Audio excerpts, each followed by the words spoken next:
Hello, and welcome to the Edifice of Trust podcast.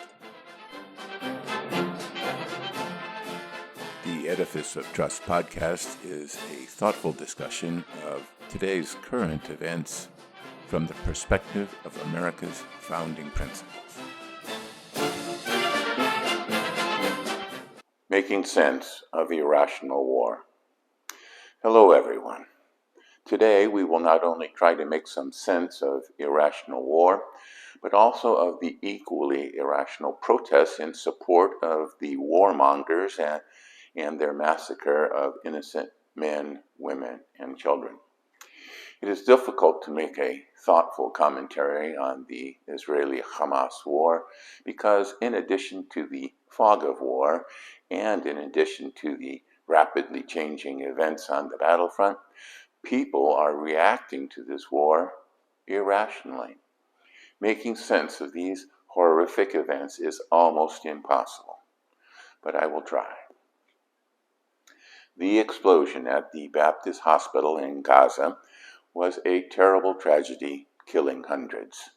The Hamas terrorists immediately blamed Israel. Many people believe the Hamas account because Israel had been attacking Gaza City with artillery and airstrikes for days after the Hamas attack on Israel that killed approximately 1,300 people, mostly innocent civilians. But the hospital was supposed to be a safe space, and thousands had sought refuge in the courtyard. The toll of the explosion was horrific. But the Israeli Defense Force said it wasn't them. They assert that the explosion came from a defective rocket that was part of a missile attack coming from Gaza, perpetrated by Islamic Jihad, another terrorist group in Gaza. What's more, they have proof. There are several videos of the explosion that confirm the Israelis' assertion. They also have intercepted audio conversations by the terrorists confirming what the Israelis are saying. The problem is that nobody in the Middle East believes them. Hezbollah in Lebanon declared a day of unprecedented rage. Rioters in Beirut set fire to the American embassy. Democratic Representative Rashida Tlaib of Michigan tweeted, quote, "Israel just bombed the Baptist hospital, killing 500 Palestinians, doctors, children, patients, just like that," unquote, and has refused to apologize for spreading false, or at least unconfirmed, information. University campuses across the U.S. are awash in protests supporting Hamas. A University of Texas student from Palestine said he had been harassed for expressing his truth. But why are elite Western academics and university students joining in protesting against Israel alongside tribal Arabs and Palestinians across the Middle East? Both groups hate America, in particular, and the West in general. A survivor of the Hamas rampage in Israel said it succinctly when he was interviewed on TV. He said, and I paraphrase, "They are poor and live in a failed state, and Israel is wealthy and successful. In other words, we are poor, so we must be oppressed, and the Israelis are rich, so they must be the oppressors." A very clear expression of critical theory, if I ever heard one. Critical theory, you may recall, was an outgrowth of Marxism. Marx believed that the world was divided between the exploited, the workers, and the exploiters, the capitalists. But Marxist communism, developed to address problems in industrialized Europe, did not translate very well to the less developed world, such as the Middle East. Besides, the workers in the West actually prospered very well under capitalism. So European intellectuals created critical theory and replaced the exploiters with the oppressors, with the exploited thus becoming the oppressed. The rioters across the Middle East have probably never heard of critical theory. They feel their outrage in their gut. They are poor and have little hope of a better future. So it must be because rich Israel stole their land. The Israelis are the oppressors, causing their misfortune, so they must be made to pay. Besides, the Israelis are infidels occupying Muslim land. There is little that the U.S. can do about it. The rioters will pay little heed to the West's attempt to curb the violence. They spit on the billions of dollars of foreign aid lavished on the region. The autocrats that control the region embolden them. There is no path to peace with Hamas. Not long ago, peace seemed to be at hand. The Abraham Accords were making progress. Remember Brett Blair's interview of Saudi Crown Prince Mohammed bin Salman? MBS said normalization of relations with Israel would be, quote, the biggest historical deal since the end of the Cold War, unquote. In a later interview, Israeli Prime Minister Netanyahu said that soon the Palestinian problem was going to be an issue in the Middle East and not the issue. Hamas could not accept that, and so 1,300 innocent people had to die. Ponder that while you watch a brief message.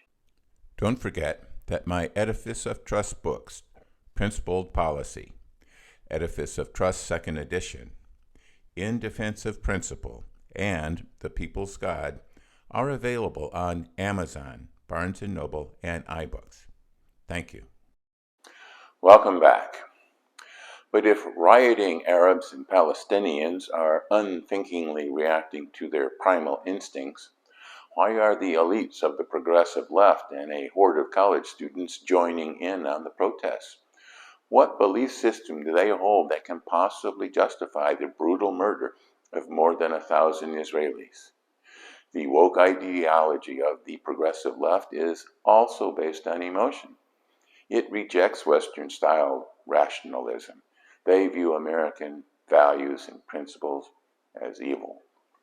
That's why they call for a ceasefire that would leave Hamas unpunished and virtually unscathed for their horrendous crimes. That's why progressives choke and gag at President Biden's unstinting support of Israel. That's why the Squad was unanimous in the denouncing of Israel as the aggressor and not the victim.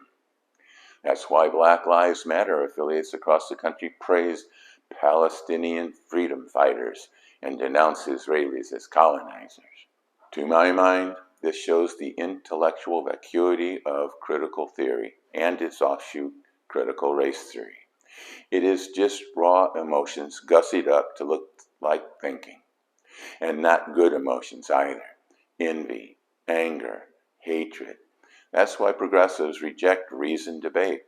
Their ideas cannot stand up to scrutiny. They must have their narratives, their own truth.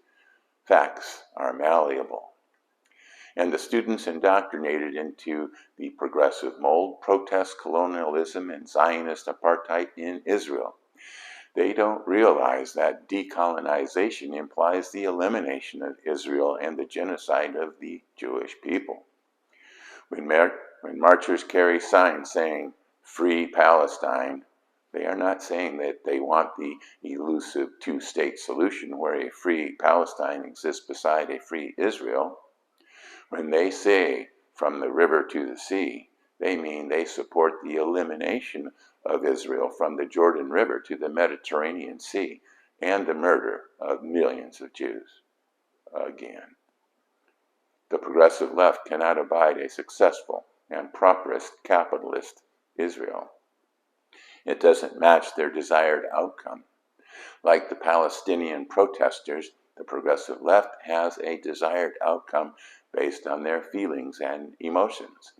They then develop a theory that will give them their desired outcome. Facts become narratives. The search for the facts to find the truth becomes the search of their feelings to find their truth. The facts are irrelevant. The truth is irrelevant. Only their emotional catharsis is relevant. But Hamas, Hezbollah, Iran, and their progressive allies in the West won't be satisfied with the elimination of Israel, nor with the elimination of Ukraine and Taiwan. Their ultimate goal is the elimination of the United States and Western culture. For the last 75 years, the United States has been trying to create a safe and rational world where all peoples can live in peace and prosperity. The forces of irrational war and power have been kept at bay during that time, but those ever-present forces are on the rise and threaten the world you know and the world you want to live in. You need to figure out where you stand. Thanks for watching.